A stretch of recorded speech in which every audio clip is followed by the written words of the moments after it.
Well, happening today here in Washington at the Supreme Court, the justices heard arguments in two First Amendment cases about essentially policing online speech. These two cases come from Texas and Florida, and they could transform social media as we know it.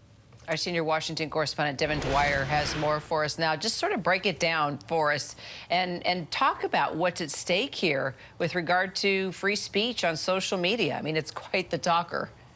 It's quite the talker, Kira, and it touches all of our lives. We all use social media every day, and interestingly, the justices on the Supreme Court don't. So they got an education today in 4 hours of argument about how social media works and how some of these algorithms and restrictions that companies put on their users and their content work in real life. These are a pair of cases that deal with how much discretion social media companies have in moderating the content you see on their sites, meaning their decisions to limit your news feed, highlight some stories, devalue other stories, remove certain people from their platforms if they violate the terms of service. Is all of that legal? Now, the companies say they're effectively like newspapers. They're publishers protected by the First Amendment, able to say whatever they want to say on their private sites.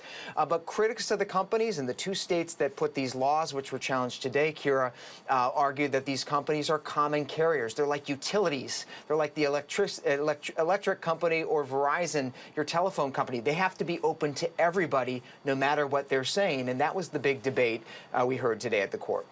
Yeah, and you and I were both listening to the arguments, and it's hard to say where the justices are going to go. Devin, these cases come out of politics, right? It was after the attack on the Capitol January 6th that Facebook, YouTube, Instagram, what was known as Twitter at the time, they all banned the then sitting president of the United States, Donald Trump, from their platforms. And so Texas and Florida passed laws to try to stop that. Conservatives think that these companies are engaged in censorship. Did you hear much of that?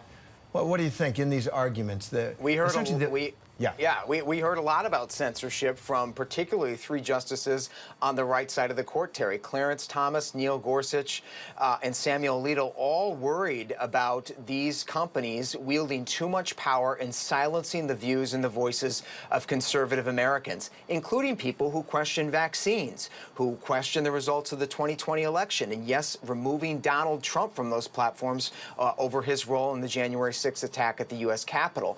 That's been a long-running concern that's been simmering for years among conservatives. We saw that on display today, but we heard a number of justices, including the liberal justices, say, well, wait a second here. If companies can do this, if you're going to raise concerns about this, it could also happen on the other side. So they're going to tread very carefully in how they decide these cases.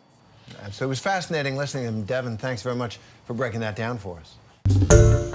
Hi, everyone. George Stephanopoulos here. Thanks for checking out the ABC News YouTube channel. If you'd like to get more videos, show highlights, and watch live event coverage, click on the right over here to subscribe to our channel. And don't forget to download the ABC News app for breaking news alerts. Thanks for watching.